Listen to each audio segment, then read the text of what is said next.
રામ ખેડૂત ભાઈઓ, આજે 3 દિવસથી વરસાદ થોડો વરસી રહ્યો છે અને આ આકાશમાં વાદળ ઘેરી રહ્યા છે. તો મિત્રો એક કહેવત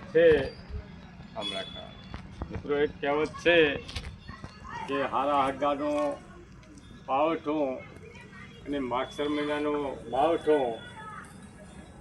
તો માગસર મહિનામાં તો માવઠો થાય તો સારું કહેવાય, પણ આ તો કારતક મહિનાનો કાટકો અને ખેડૂતને વાગ્યો ઝાટકો.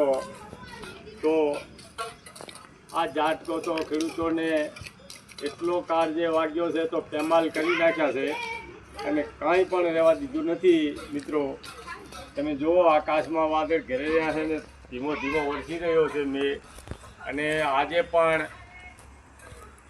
પણ સવારમાં આવ્યો, પાણી કાઢ્યા અને કાલે તો આખો દિવસ થોડો વરસ્યો અને બહુ ખેડૂતોને પરેશાન કર્યા છે. કાંઈ પણ ખેડૂતોનો રહેવા નથી દીધો. તો જય માતાજી.